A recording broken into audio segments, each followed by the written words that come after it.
The original saying that we started here with was spread the love.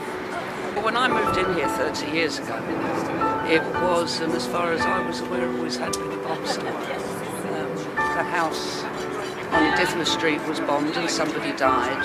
And yeah, it's been rough over the years, and it got rougher. The council had come and taken the hedges away, and they'd taken the seats away because of the drums, and it had just gone nasty.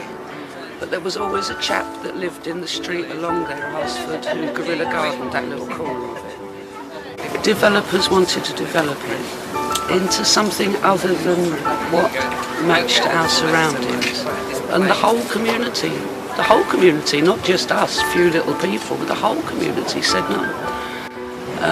The man in the newsagent led the fight. He was the first one, amongst other people, to notice. And yeah, it was a huge response against what was proposed. We would have lost the bus shelter because the house would have come right out onto the pavement.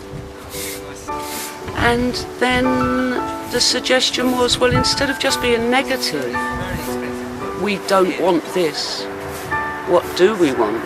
And we used the inspiration of the chap that guerrilla gardened, and we guerrilla gardened it, the whole patch.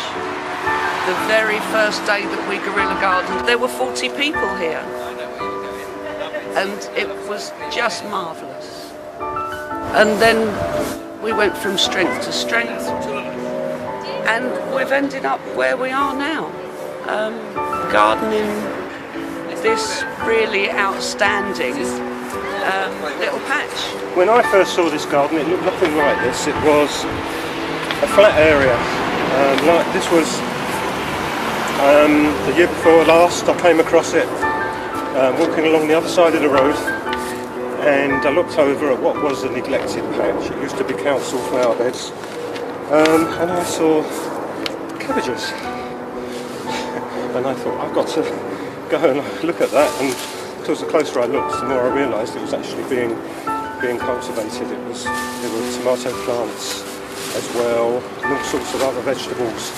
As soon as I got home, I got on my computer, googled it, found out that it was this group called the Edible Bus Stop, and found their Facebook page, left a message, said I'd like to get involved. The dig days, the days that the community come here to work, are every second Sunday of the month. And we put the days on the wall behind me so that everybody passing by can see and join in if they want to, because everybody's welcome to join in. So one of the great things is that people get a sense of belonging. The garden belongs to them, and in a sense then therefore they belong to the garden, and you get a sense of ownership.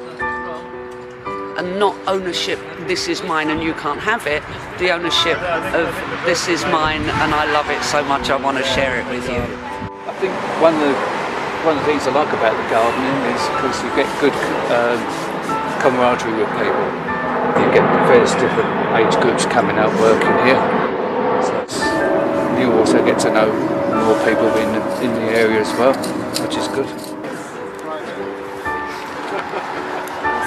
I said good morning to an old lady in the street, and she said I was the first person that had spoken to her for 4 days, and she broke my heart.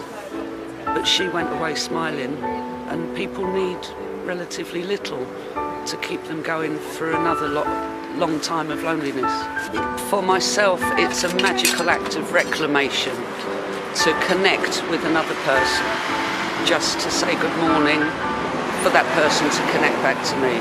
Community spirit is absolutely essential. I grew up in a working class community in London. Everybody knew everybody else, everybody helped everybody else. Families didn't move away. Old people didn't end up living on their own because their families were 200 miles away. We need to return to that.